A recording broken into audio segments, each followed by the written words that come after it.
Pendengar setia Radio Tuntung Panang FM, hari ini kita akan berbincang-bincang tentang hak asuh anak, ya. Dimana pada kita ketahui Undang-Undang Nomor 23 Tahun 2002 yang diperbaharui oleh Undang-Undang Nomor 35 Tahun 2014 tentang perlindungan anak, bahwa anak berhak mendapat pengasuhan dari kedua orang tuanya. Dan ketika sesuatu dan lain hal terjadi di mana ada ketidak sinkronan ya terhadap orang tua ini. Nah, bagaimana Pak menurut aturan dari syariat Islam tentang hak asuh anak ini? Terima kasih ya Ibu ya. Oke. Memang anak ini mulai sekarang ini kelihatannya itu kita berorientasi kepada hak pelindungan anak ya, sesuai dengan undang-undang yang disebutkan Ibu itu tadi. Iya Pak. Kalau dulunya kan tidak terpikirkan seperti itu. Iya. Karena kita sudah mengikuti dari perkembangan dari barat sampai ke sini, akhirnya kita juga harus tidak mau juga harus mengikuti ya. Iya, tidak terlepas dari itu gitu ya Pak ya. Meskipun pada dulunya anak itu ya apabila orang tuanya meninggal, kadang-kadang seperti biasa saja kasihkan kepada kerabat-kerabat. Iya, siapa yang bersedia begitu ya. Tetapi perkembangan sekarang anak itu banyak yang menyangkut kepentingan hukum. Betul. Ya, sehingga administrasinya tentu juga akan ada regulasi. Iya. Sebabnya beda budaya dengan barat dan kita. Kita setelah ketemu masalah baru mikirkan regulasinya, aturannya. Kalau orang-orang barat setelah itu dia mempersiapkan sejak awal. Seandainya siapa yang mengasuh dari sanalah sudah di administrasinya dilengkapi kan. Iya. Itu budayanya. Jadi apa yang disebutkan Ibu menurut hukum Islam sebenarnya tidak jauh berbeda. Ya, pada dasarnya itu adalah semuanya untuk kepentingan anak. Iya. Konsepnya. Ya, mengutamakan kepada kepentingan ya Pak. Iya. Bukan kepada ego yang memelihara. Tetapi kadang-kadang budaya kita masih melekat. Iya, betul sekali. Ya, contohnya kan bukan utama, tapi saya harus memegang anak ini. Tetapi bagaimana anaknya? Ya Kak. Oke. Ego tadi Pak ya. Egonya yang muncul. Jadi kita tidak terlalu itu apa yang disampaikan Ibu menurut Islam tadi, saya kira tidak jauh berbeda. Sebabnya kita lihat dari sekarang dari PP yang terbaru ya tentang tata cara itu, PP nomor 29 tahun 2019. Itu sangat gamblang sudah. Itu artinya memperluas daripada yang sudah kita diatur di dalam kompilasi hukum Islam ya. Yang Islam kompilasi itu sudah saya pelajari, sudah ada dasarnya di kompilasi, kemudian diperluas lagi di di PP nomor 29 tahun 2019 kita ada.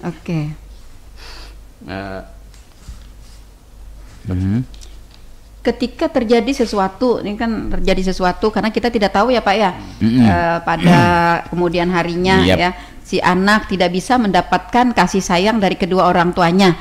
Apakah orang tuanya meninggal dunia, satu orang atau kedua-duanya, kemudian apakah karena orang tuanya bercerai, ataukah karena orang tuanya tidak bisa mengayomi atau memelihara anak-anaknya. Nah ini bagaimana aturannya yang lebih pokok nih Pak, yang harus kita jadikan sebagai acuan, anak itu kemana begitu? Ya betul, sangat menarik seperti itu. Makanya kita kembali ke yang pertama tadi kan, budaya kita kadang-kadang dulu siapa yang melihara dulu. Iya. Kan. Ini setiap hari padahal anak ini di rumah ulun, jadi yang berhak adalah ulun. Seperti itu ya. Iya. Padahal belum tentu ya Pak ya. Iya, belum tentu. Iya. Yang lebih diutamakan di dalam hukum Islam kita nih Pak, apakah ikatan kekeluargaan ataukah ikatan batin ya, secara ada yang tidak berkeluarga tapi dia akrab begitu ya, seperti itu. Nah, ataukah ada ketentuan-ketentuan lain Pak yang lebih utama gitu, yang lebih pertama dilihat begitu? Jadi berdasarkan itu ke apa namanya urutan itu kan pada dasarnya pertama itu kan apabila kedua orang tuanya tidak ada tadi kan, kemudian karena anak yang kita acukan adalah anak yang belum memayis utamakan kan, yang belum berumur 12 tahun. Iya. Itu kerabat yang dari ibu ke ibunya lagi. Nah, jadi kan itu urutannya kan.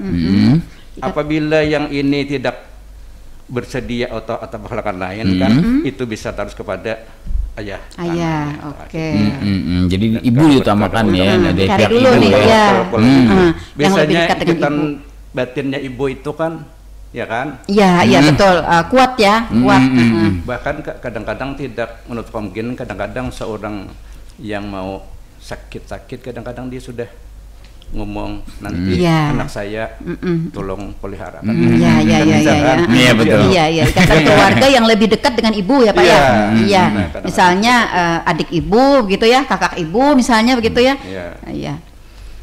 Bagaimana Pak dengan ketentuan yang biasanya anak laki-laki ikut ibu ya, anak perempuan ikut ayah, biasanya ada juga kan dengar seperti itu. Ada juga anggapan gitu ya. Anggapan seperti itu ya. Jadi terkait hal tersebut, jadi bagaimana terkait yang Bapak sampaikan tadi yang harus dari pihak ibu ya, itu ya. Nah, jadi kita kembali kepada itu tadi, anak itu tidak melihat kepada jenis. Jenis kelamin ya, seperti yang ditekankan ya Pak ya. Usianya kan, maksudnya usia kan yang di bawah 20 di bawah 12 tahun. 12 tahun ya. Itu kan kepada, tetapi apabila sudah 12 tahun, dia bisa memilih. Iya. Siapa yang milih mau kemana? Mana pun mananya hendak. Iya, ikut tetangga. Tetangga ternyata baik beneran ya. Jadi yang biasanya di masyarakat yang masih lekat di masyarakat itu Pak, terkait yang jenis tadi Pak. Iya, jenis. Oke. Tetapi kan selama itu tidak menjadi timbul masalah, silakan seperti itu. Selama anak itu tadi tetap kepentingannya terjaga. Iya, tumbuh berkembang ya.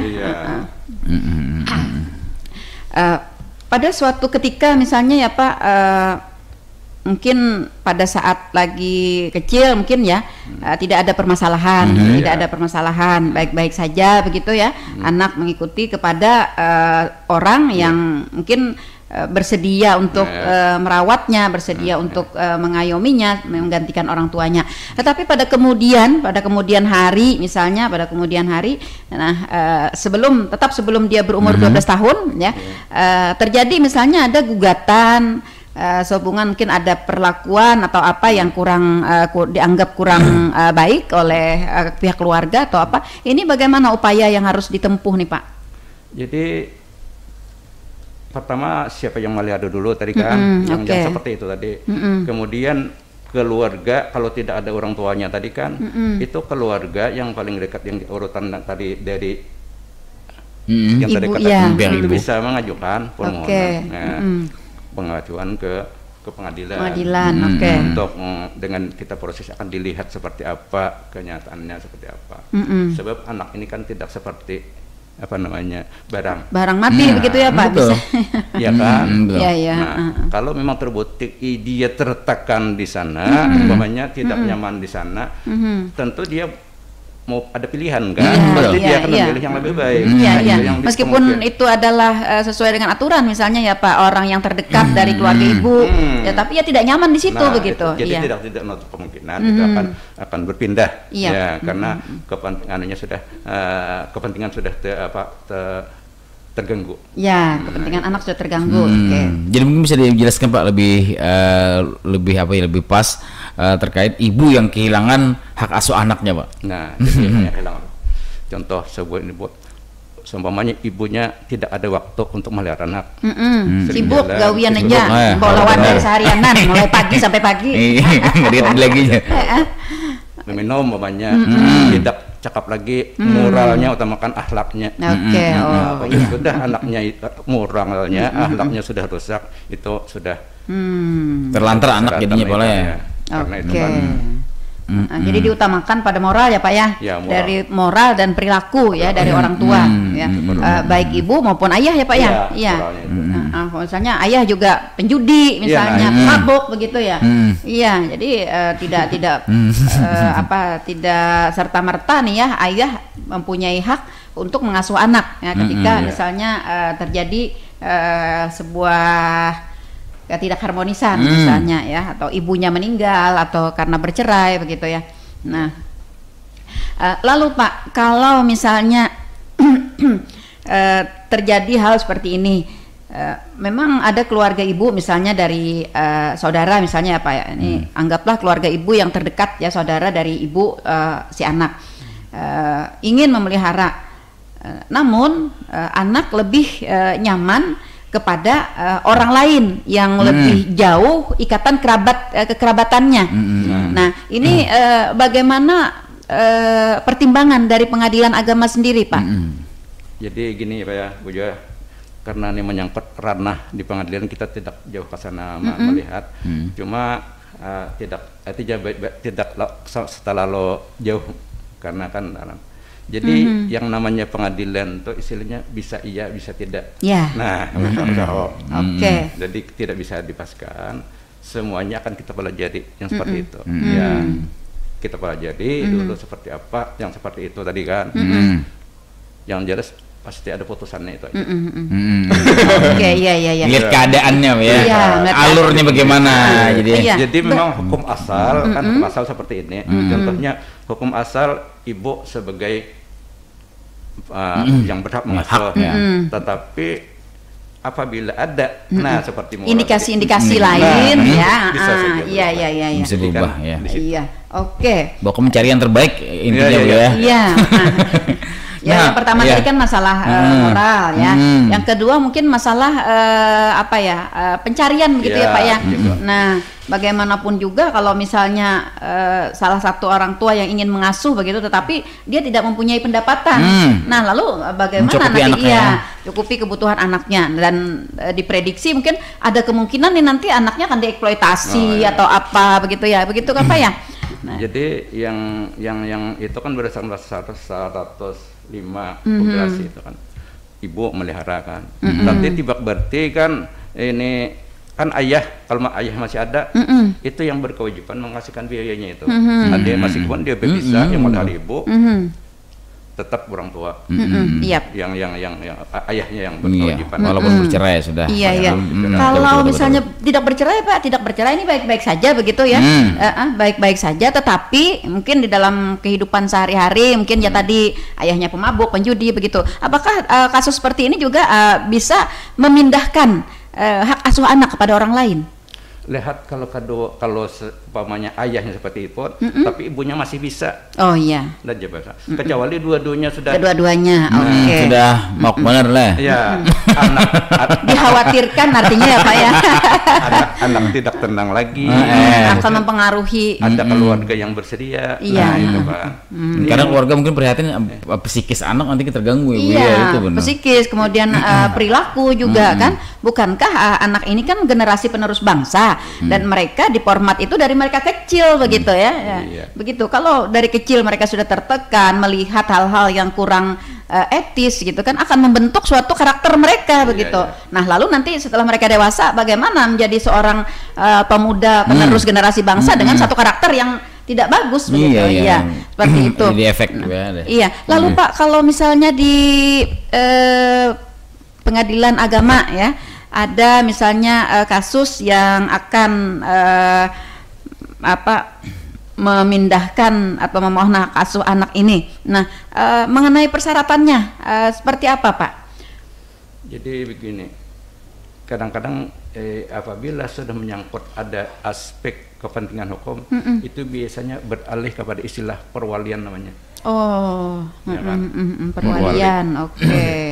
Kalau di dalam tadi PP nomor 29 tahun 2019 itu kelihatannya pengasuhan itu merupakan bagian daripada perwalian.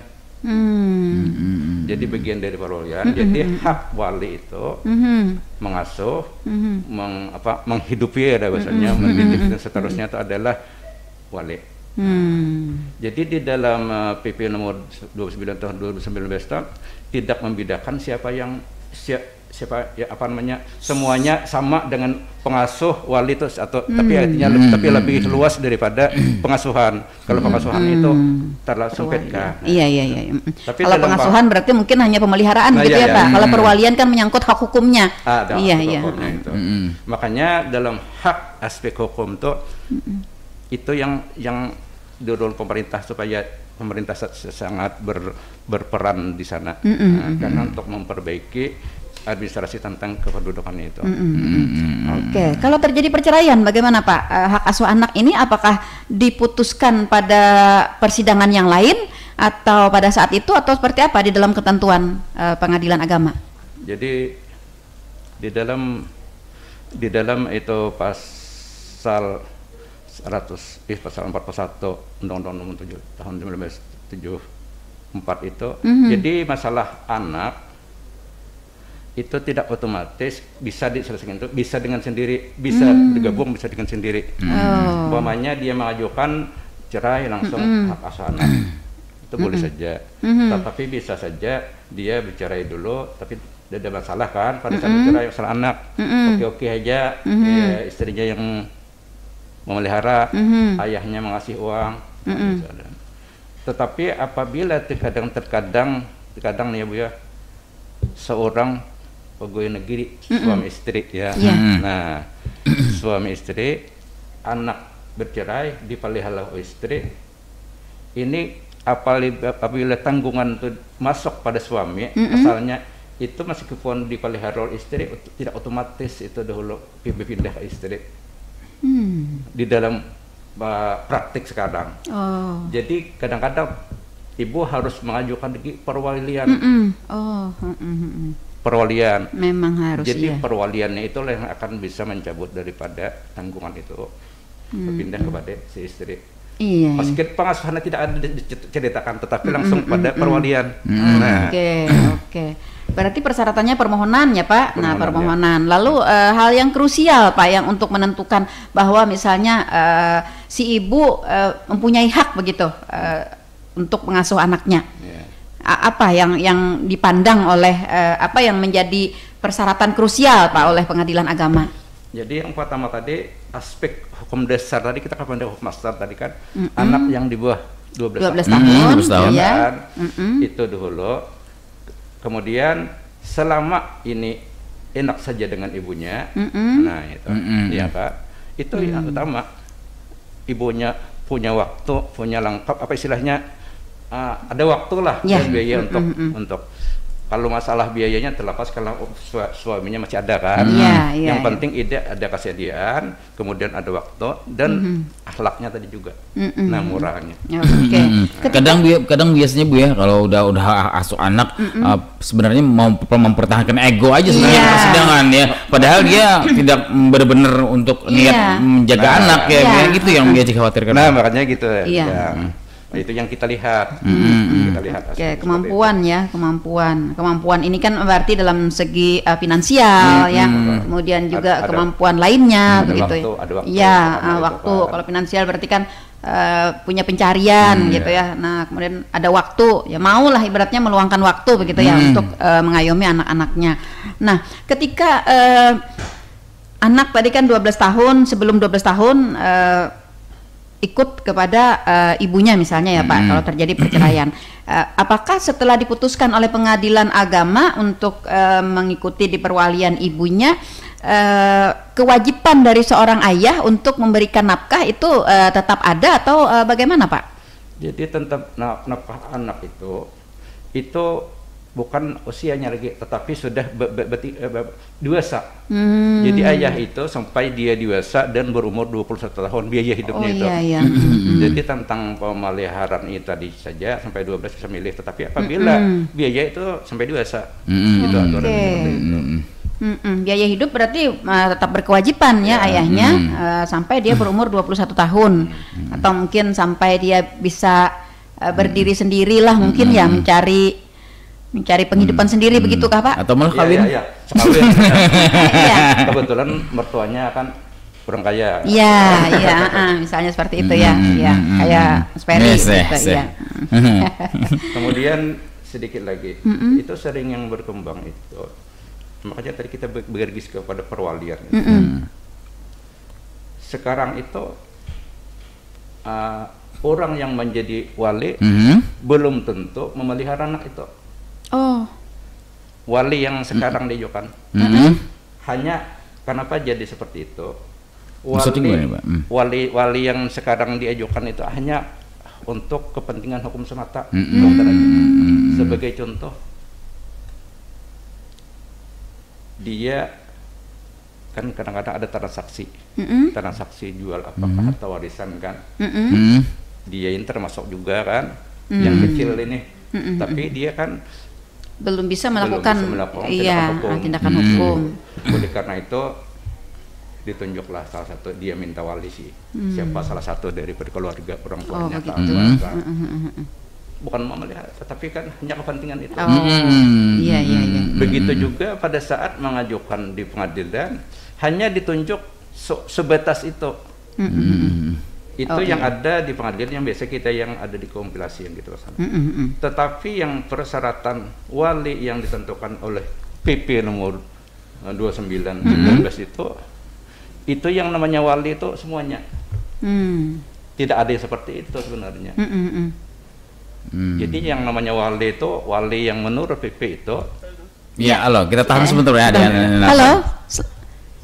Assalamualaikum. Waalaikumsalam warahmatullahi wabarakatuh. Dengan siapa di mana, Pak? Haryanto, Bu. Oke, Pak Har, apa kabar, Pak? Baik, Bu. Alhamdulillah. Nggih, lanjut. Saya dulu nih buat pendengar. Dulu mau menanyakan nih Pak yang dari Pengadilan Agama. Kebetulan kan kemarin belum mengikuti Pak. Dalam putusan sidang itu si suami itu suruh membayar yang dia tidak mampu lah, lalu dia banding, singkat cerita sampai ke kasasi. Nah, kasasi menguatkan putusan Pengadilan Agama Negeri. Jadi yang saya tanyakan gimana itu aspek hukumnya Pak, kalau misalnya si pihak laki-laki tidak mampu membayar yang diputuskan oleh pengadilan itu Pak. Umpamanya nih, dia harus membayar nafkah untuk anak itu 2 juta umpamanya. Putusan itu sampai ke mahkamah kan. Nah, ternyata dia tidak mampu karena dia buruh gitu loh. Atau misalnya pegawai negeri tapi utangnya banyak di bank gitu ya. Ya, Pak. Kalau kenyataan, kalau yang saya ini kan Bu, ini memang dia itu pekerja kasar. Jadi pendapatan ekonominya yang diputus oleh Pengadilan Agama waktu itu dia tidak mampu, lalu dia mengambil langkah hukum yang ke atasnya kan. Nah, ditetapkan Bu. Jadi ulun pentakun kayak apa itu, apakah misalnya nih si bapak ini karena mampu memberikan nafkah senilai yang diputus itu, apakah ada unsur pidananya atau gimana? Nah, kan ketakutan nih orangnya kan. Iya, betul. Iya, betul. Sebulan jangan ulun pegawai kasar kayak iya, betul. Aja. Oke. Terima kasih Pak. Oke, iya Pak.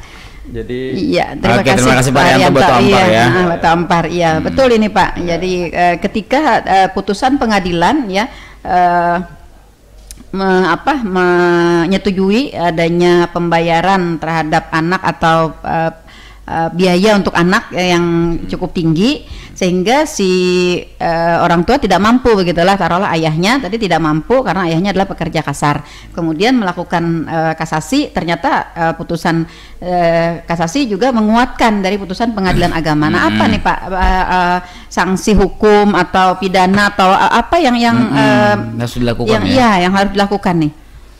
Jadi yang perlu diketahui, putusan itu berarti kan sudah punya kekuatan hukum ya. Mungkin deketin mikrofon sedikit Pak, deketin Pak ya, biar lebih jelas Pak. Itu sudah mempunyai kekuatan hukum. Kemudian ini kan perdata ya. Perdata, oke. Ini kan pokoknya perdata. Jadi perdata ini kan secara keperdataan tidak ada pidananya di situ. Yang pertama. Yang kedua, ini cerai talak atau cerai gugat. Caranya ini dulu kita belum tahu ini. Oke. Kalau itu cerai talak, kan biasanya kan tidak bisa mengucapkan ikrar talak kalau tidak membayar nafkah mut'ah atau iddah yang dua macam itu kan. Itu apabila pada satu saat istrinya juga butuh, dia dengan sukarela siap melepaskan daripada beban itu, tapi dikatakan itu jadi masalah. Jadi masalah, oh iya. Tapi istrinya tidak. Selama dia tidak mau, ya seperti itulah karena hukum kan. Oke. Kemudian apabila ya si istri ini tadi sudah berkekuatan hukum tetap, ada haknya di sana, dia kan bisa mengajukan hak eksekusi namanya kan. Jadi apa saja, umpamanya ada punya harta apa, ya ada mobil misalnya Pak, itu kan akan bisa dilaksanakan itu dengan prosedur itu. Tapi setelah kita melihat proses-proses, artinya tidak serta-merta seperti itulah. Yang penting ya diproses lah, ada prosesnya. Ya. Jadi kan yang namanya kita tidak berhadapan dengan langsung dengan masalahnya kan. Iya, berarti kalau kasus seperti yang disampaikan oleh Pak Haryanto tadi Pak, berarti setelah adanya putusan dari kasasi ya yang menguatkan putusan pengadilan agama, berarti upaya selanjutnya yang harus dia lakukan adalah melakukan melakukan negosiasi ya dengan pihak penggugat atau pihak istri begitu ya terhadap keberatan dari penetapan pengadilan ini seperti itu. Yang namanya perdata itu kan sesederhana mungkin bisa dibicarakan. Dia kadang-kadang bisa saja seperti itu. Pada saat mengajukan belum butuh ini atau cara yang umpamanya istri kan, tetapi sudah sekarang tergantung-gantung, kerap juga enggak kan, umpamanya cari talak lah, belum tahu juga. Akhirnya dia mau meridakan umpamanya saya tidak perlu lagi bayar kewajiban apa yang dua macam itu. Iya, atau misalnya ya sudah kalau begitu seapap yang mampu aja begitu ya. Dengan melihat juga kan Pak ya kondisi-kondisi apalagi bekerja kasar begitu kan. Artinya tidak menentu begitu penghasilan. Nah, dengan dimintai kalau menghitung ibaratnya kan biaya hidup anak nih sebulanan nih kalau dihitung semuaan ya banyak benar ya. Mulai dari ABC sampai Z-nya itu kan artinya ya lumayan tinggi begitu. Nah, ada hal-hal yang bisa dipangkas begitu ya yang dapat dinegosiasikan. Iya, karena kan anak ini sebenarnya bukan anak ayah ya. Ya, bukan anak ibu gitu kan kita berdua begitu ya. Kadang biasanya yang di pengadilan itu ya karena mungkin memberatkan itu Bu, karena masih adanya konflik itu. Jadi mungkin ini yang itu ya. berat. Itu ya. Berarti seperti ini Pak, kalau kasusnya seperti ini apakah perlu mengajukan mediasi nih Pak ke pengadilan agama? Jadi gini, kalau makanya kita tadi tidak tahu cerai talak, cerai gugat dulu. Nah, kalau ini sifatnya mau hubuk ini, apabila nafkah nafkah iddah dan mut'ah itu belum bisa dieksekusi kalau belum cerai kan, belum terjadi, belum terjadi, belum bisa diajukan kemana-mana. Hanya dia belum bisa mengucapkan ikrar talak. Kecuali berhubungan dengan itu tadi anak. Nah, kalau anak sudah diputuskan anak 2 juta setiap bulan, ikrar sudah. Itu kan apabila mengajukan eksekusi itu tetap diadakan upaya teguran dulu, tetap ada media istilahnya negosiasi itu masih ada. 2 juta satu orang anak, misalnya anaknya 3 ya, 3 kali 2 6 juta berarti 1 bulan ya. Hitung aja. Iya. Betul ya. Jadi yang jelas ya, kalau sudah menyangkut putusan kita bisa campur lagi. Berarti segala sesuatunya sudah dipertimbangkan saja. Artinya tidak muncul gitu saja kan. Tentu kira-kira pada saat itu kan sudah cukup lah kira-kira. Tapi kita tidak masuk ke sana lah. Kalau misalnya Pak ketika sudah diputuskan tadi Pak ya sudah punya kekuatan hukum tetap, tetapi tadi kan karena pekerja kasar tidak dapat memenuhi harapan itu. Nah, apakah si istri anggaplah misalnya Pak ya cerai gugat misalnya ya, si istri dapat menuntut lagi begitu, menuntut bahwa ini si suami tidak memenuhi tidak memenuhi kewajibannya begitu. Iya, eksekusi tadi bukan eksekusi. Oh, eksekusi, oke. Eksekusi kan dipanggil, akan dinegosiasi lagi. Istilahnya itu diamaning, diberikan peringatan, diberikan penjelasan. Oke. Bisa tidak untuk kemungkinan di sana ketemu titik anunya itu kan. Tidak sampai ketemu titik terangnya begitu ya. Iya. Bisa juga ya ketika kemarin misalnya begawi di perusahaan batubara begitu ya.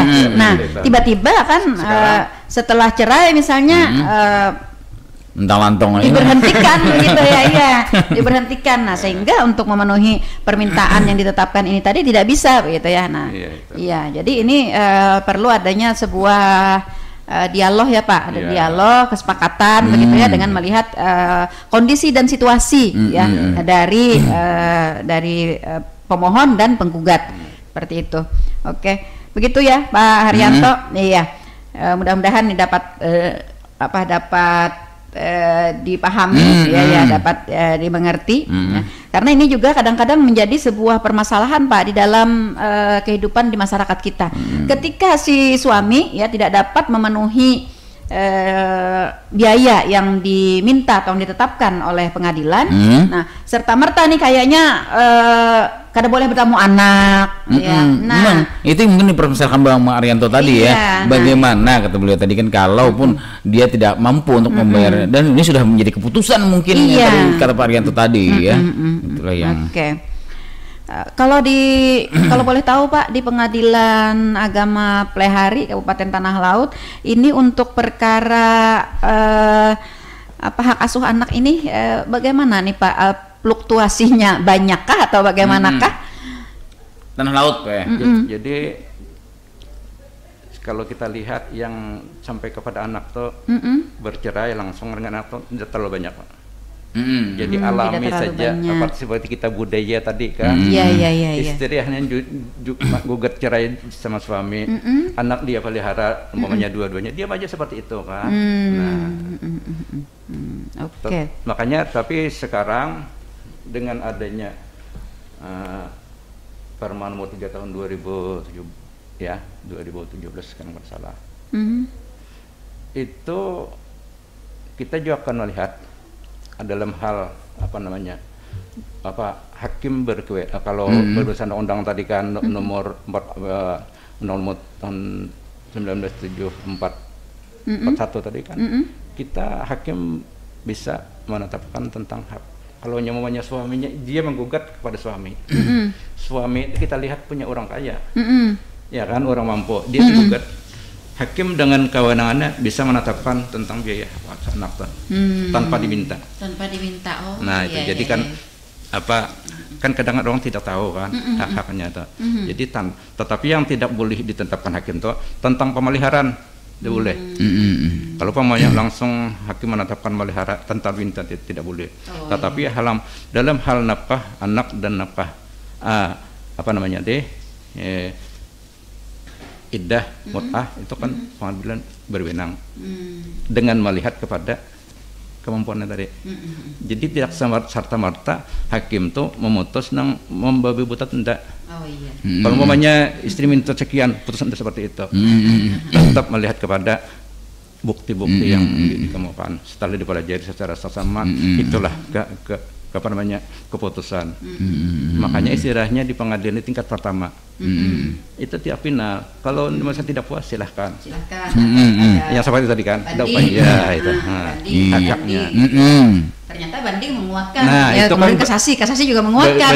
Sudah mempelajari itu juga kan. Jadi jangan khawatir ya, pengadilan pasti juga harus memikirkan juga hal-hal seperti ini, tidak langsung serta merta kata Bapak tadi langsung putuskan gitu ya, Pak ya. Ada pertimbangan-pertimbangan.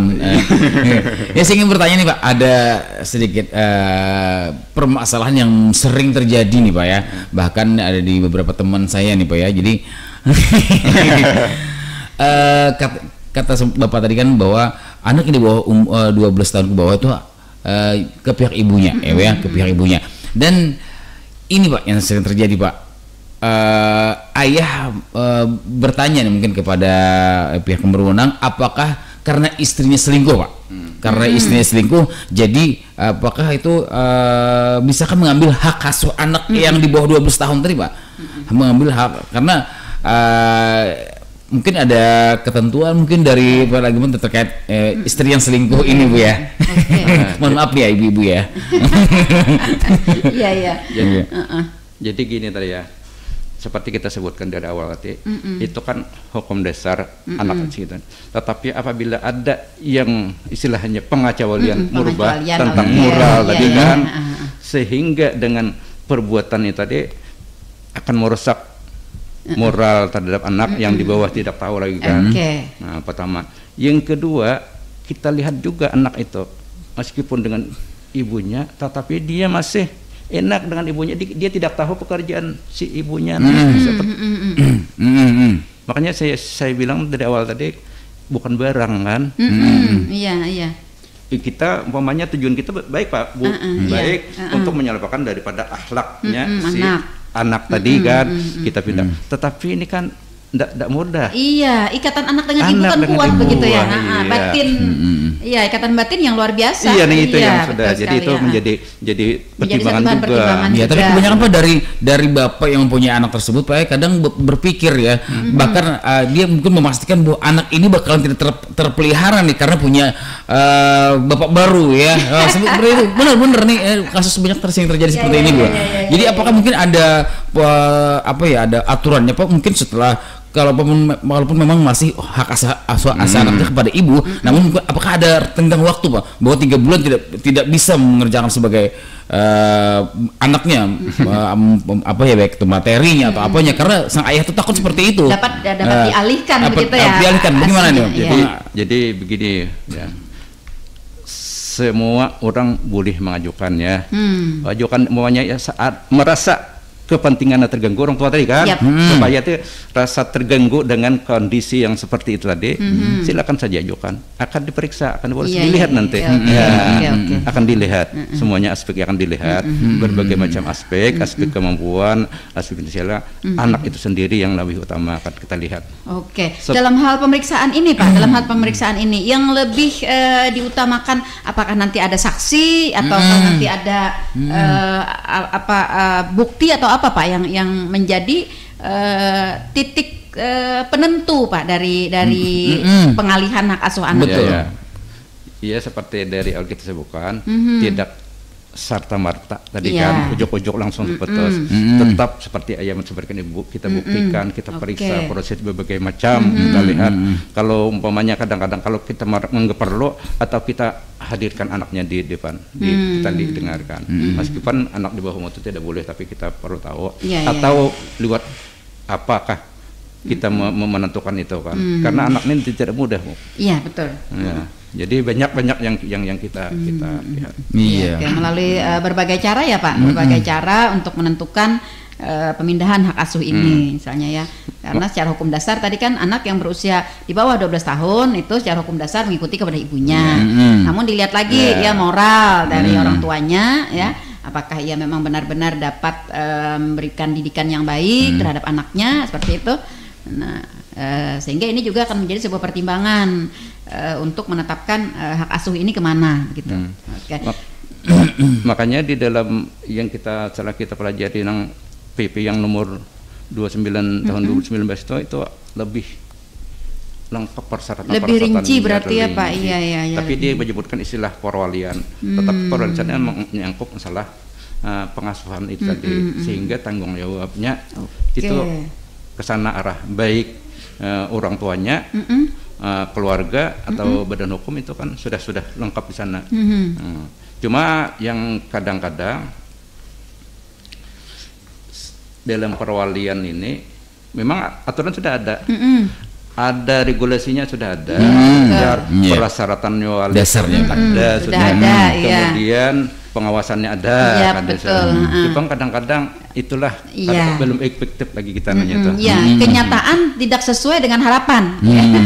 Sebagai contoh Bu ya, yang kita sebutkan tadi tentang perwalian, padahal di dalam perwalian dalam PP itu tidak boleh salah satunya itu merugikan terhadap harta yang dimiliki menjadi hak anak itu kan. Nah, umpamanya dia salah satu sebagai ahli waris, umpamanya kan. Jadi tidak boleh dipindah tangankan sebenarnya. Oh, iya. Tetapi kadang-kadang yang perwalian itu kadang-kadang harta itu kadang-kadangnya satu paket punya tanah dijual semua maunya kan, atau rumah. Nah itu kan siapa yang mengawasi kan? Tidak ada. Nah yang seperti itu. Kalau perwalian menurut yang di PP itu sudah ada, tapi belum efektif. Di dalam sebenarnya ada data tentang syarat wali itu kan ada disebutkan dalam pasal 3. Itu sudah jelas kan. Kemudian tentang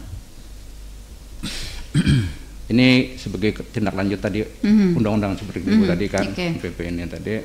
Kemudian pasal 8 sampai 12 tentang syarat-syaratnya. Nah, tata caranya itu, tata caranya. Kemudian tentang sebenarnya perwalian yang di pengadilan agama itu menyimpang kadang-kadang yang dimaksudkan oleh PP. Di PP itu seperti itu. Kadang-kadang perwalian itu tidak hanya ada kepentingan semata saja. Nah, itu yang jadi masalah. Sehingga syarat-syarat yang diajukan oleh PP ini kadang-kadang ada yang kita haruskan membuat, ada yang tidak. Kalau umpamanya wali memang betul-betul yang PP kepada orang lain, ya kan, atau badan hukum, umpamanya itu persyaratan tuh kita mengajukan kepada yang PP nomor 29 tadi. Nah, sebabnya kan ke orang lain sudah kan. Sebabnya tidak menutup kemungkinan kepada orang lain itu kalau betul tidak tidak diperhatikan betul-betul, tidak ada pengawasannya. Kan sekarang kan ada istilah trafficking kan. Iya betul. Ya kan? Perdagangan anak juga. Perdagangan anak. Dia eksploitasi anak. Ada dokumennya ini. Iya kan. Jadi kalau ada pengawasannya dari sosial tuh, itu kan bisa istilahnya. Tapi itu tadi aturan sudah, cuma efektifnya belum. Iya. Ya sebenarnya seperti itu tadi kan,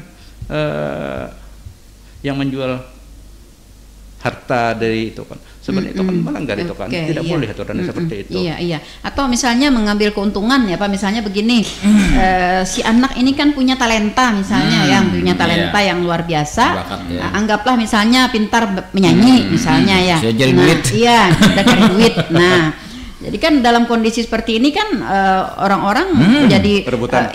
Rebutan begitu. Nah, untuk menjadi wali atau mengambil hak asuh dari anak tersebut. Nah, terjadi hal seperti ini. Nah, ini jatuh misalnya kepada perwalian yang bukan kepada orang tuanya atau keluarga dekatnya. Nah, pada suatu ketika bisakah si orang yang dekat dengan orang tuanya ini menggugat kembali, Pak? Asalnya pada saat awalnya orang lain yang melihat. Yang jauh lah, kerabat jauh. Nah, makanya kita lihat tadi aspek anaknya seperti apa. Kita tidak melihat kepada kedekatannya tadi, aspek anaknya kemana aja lebih untung dari lebih baik. Nah ya kan, kalau hanya dekatnya lagi yang kecil-kecil kok cucuk aja kan. Iya. Pamannya apa sudah ini sudah kaya mau narik. Apalagi anaknya sudah besar kan juga paham juga. Makanya ada kadang-kadang tidak dekat dengan keluarga, dengan dengan paman-paman. Iya, bahkan dekat dengan tetangga gitu. Dengan orang lain. Manajernya atau apa gitu ya. Betul. Oke, Pak, ini mungkin kasus ya. Pernahkah terjadi misalnya Pak putusan di pengadilan agama yang tidak sesuai dengan permintaan atau permohonan dari penggugat, misalnya seperti ini Pak, ada anak misalnya 3 orang ya, ada anak 3 orang, 2 orang ini anak berada di bawah usia 12 tahun, yang 1 orang di atas 12 tahun, yang 12 tahun sudah ditanya akan ikut ibu. Nah kemudian yang 12 tahun ini ya, karena yang satunya itu masih sekolah dan sekolahannya itu dekat dengan rumah ayahnya begitu. Nah lalu hak asuh dari anak yang 12 tahun ini diputuskan oleh pengadilan kepada ayahnya. Padahal sebenarnya di dalam permohonan itu ini adalah gugatan ibunya gitu, dan hak dasarnya juga adalah hak dasarnya kepada ibunya. Seperti apa, Pak? Jadi gini, jadi hak dasar sudah ada, cuma kadang-kadang ini sudah terjadi Kak, belum? Sudah terjadi Pak, ya. Jadi makanya kadang-kadang aspeknya itu kita kadang-kadang susah berbicara di luar tentang itu. Nah, kalau kita akan melihat kepada proses hukum, lihat kepada putusannya, mempelajari, insya Allah itu akan paham itu. Kenapa putusannya sampai muncul seperti itu. Oh. Jadi artinya pengadilan agama mempunyai kewenangan penilaian sendiri, begitu Kak Pak? Ada. Nah, ya, yang penting, yang jelas kan orang boleh saja memohon semuanya kan, tetapi yang menentukan itu kan setelah pemeriksaan. Nah, jadi seperti itulah. Jadi apabila orang membaca, mengikuti secara cermat, mempelajari dalam putusan itu, insya Allah paham itu. Memang setiap orang yang mengajukan itu tidak mesti puas. Iya. Nah itu adalah pahami. Yang namanya singkitan kan ada merasa kalah, ada merasa ya kan. Iya. Apabila sudah hakim itu sudah memutuskan itu kan tentu sudah mempelajari itu. Sudah mempelajari saja, iya. insya Allah itu itu. Sudah ada trik-triknya ya hakim untuk mempelajari begitu sehingga dapat mengambil keputusan begitu. Jadi istilahnya meskipun pahit bahasa kasar, tapi kan harus begitu kan. Makanya kan istilahnya tadi sering yang disebut itu tadi kan. Egonya saja kadang melihara, kadang-kadang istilahnya ampun tidak ada. Seperti artis-artis itu Bu ya. Nah, tapi ini Bu, saya sebut nama ke Bapak nih, sudah viral juga. Mersanda sama Ben Kasyafani. Padahal anaknya di bawah 2 umur, tapi ke ayahnya Pak, Ben Kasyafani yang hak asuh anaknya. Karena ada alasan kan, artinya kan ibunya punya perilaku dulu kan pernah sakit atau apa begitu ya. Nah itu juga Pak. Bikin suami aja sebenarnya tuh. Hal-halnya juga biar jadi harus sama-sama harus jeli. Iya. Makanya itu tadi kan hakim dituntut untuk lebih jeli ya Pak ya. Ya mendalami menghayati Pak selama berapa waktu ya Bapak menjadi hakim di pengadilan agama. Pernahkah Pak memutuskan kasus perkara hak asuh anak ini yang bertentangan dengan hati nurani? Artinya setelah diputuskan sebenarnya aku sangkal Pak. Nah, tapi karena aturan seperti itu begitu. Seperti apa Pak? Jadi begini. Pengalaman nih. Jadi dalam hal memutus itu hati nurani pas buat dada. Maksudnya hakim itu memutus tuh itu hati nurani sudah. Oh iya. Hati nurani di situ sudah. Kadang-kadang. Jadi kalau umpamanya asal anak, kadang-kadang yang sidakan itu kenapa sih anak dipermasalahkan? Itu yang menjadi masalah. Ya kan? Iya. Tapi harus diputus, tapi sebagainya kan. Tapi yang muncul tadi, kenapa anak tuh harus dipermasalahkan? Kan mestinya kan begitu kan? Kenapa dipermasalahkan sih? Ya kan? Anak dua-dua kan? Nah, itu sebenarnya seperti kan. Itu. Iya. Kadang biasanya dipermasalahkan ini karena mungkin setelah bercerai akan pergi jauh. Itu yang biasanya yang lebih memberatkan. Jadi hak asuh anak ini harus benar-benar diperhitungkan. Itu Pak faktornya salah satunya juga. Satu lagi nih Pak, dalam hal misalnya Pak ayah dan ibunya ya tidak memenuhi kewajibannya terhadap anaknya. Ini begini Pak, ada kasus ayah dan ibu bercerai, ayah kawin, istri muda tidak mau membawa anaknya, ibu menikah, ayah baru tidak mau juga membawa anaknya. Nah, lalu anaknya ini terlantar Pak, Nah, apa Pak tindakan pengadilan agama atau mungkin upaya hukum negara kita begitu untuk menjaga kepentingan anak ini tadi Pak? Itu menarik sih gue. Jadi yang menjadi masalah itu kan pertama kita kalau pengadilan ya, pengadilan kan tidak mencari perkara. Yang kedua, anak itu adalah kewajiban negara kan. Sebenarnya kan di bawah anak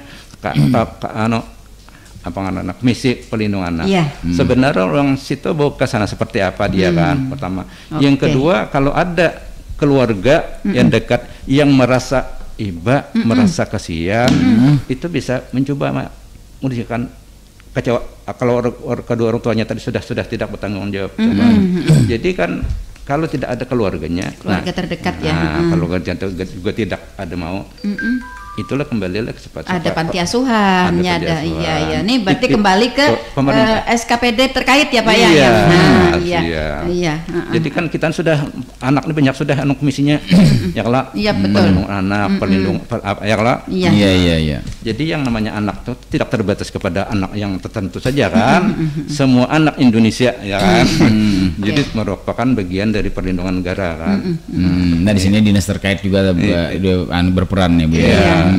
Iya. Kemudian Pak, satu lagi juga nih, apakah pernah hak asuh orang tua itu dicabut Pak oleh pengadilan?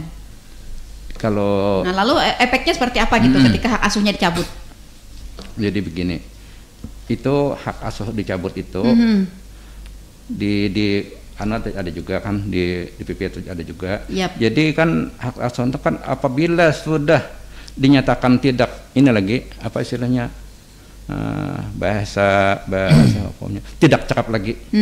Tidak cakap. Oke. Dia umpamanya bukan asuhnya lah, pewaliannya tadi. Makanya kita lebih luas. Pewaliannya umpamanya dia tidak bisa mengurus harta anaknya tadi. Anak terlantar orangnya itu seperti apa tadi kan? Itu kan keluarga yang dekat bisa mengajukan ke pengadilan untuk dicabut hak dana. Karena untuk melindungi harta si anak tadi. Betul. Oke. Jadi artinya persoalan anak ini sebenarnya gampang-gampang susah ya Pak. Gampang-gampang susah ya. Namun demikian pemerintah kita sudah membuat aturan aturan yang dapat memberikan fasilitasi terhadap hak asuh anak ini, baik oleh karena orang tuanya meninggal dunia misalnya, atau orang tua bercerai, atau karena ada sebab lain seperti itu. Cuma intinya sebenarnya adalah kesepakatan dan pertimbangan dari kepentingan anak itu sendiri. Seperti itu ya Pak ya. Oke, baik. Para pendengar setia Radio Tuntung Panah FM dimanapun Anda berada, sepertinya waktu kebersamaan kita sudah berada di penghujung, dan itu tandanya kita harus undur pamit dari ruang dengar Anda di ruang inspirasi pagi hari ini di edisi Selasa hari yang ke-12 di bulan April 2022. Statement closing Pak, mungkin ada yang pesan-pesan untuk masyarakat kita ya berkaitan dengan hak asuh anak ini. Jadi dalam hal hak asuh anak, sebenarnya kalau anak sebagai seorang orang tua tidak perlulah dipermasalahkan. Yang penting bagaimana dia bisa tumbuh baik seperti pada umumnya anak-anak yang sehat lah. Jadi meskipun ada orang tua bercerai, kalau terjadi perceraian, tapi anak jangan sampai tersirit untuk menderita juga ya. Jadi tetap tanggung jawab. Kemudian kepada orang tua, hilangkanlah kepada ego-ego ya kan, kita kan terhadap anak. Kalau kecuali memang betul-betul senyatanya itu seperti bermanfaat bagi anak, silakan saja. Tapi kan karena sekarang ini kita sudah mengarah kepada kepentingan anak, perlindungan anak itu sudah mendunia kan. Jadi itu yang perlu kita sikapi.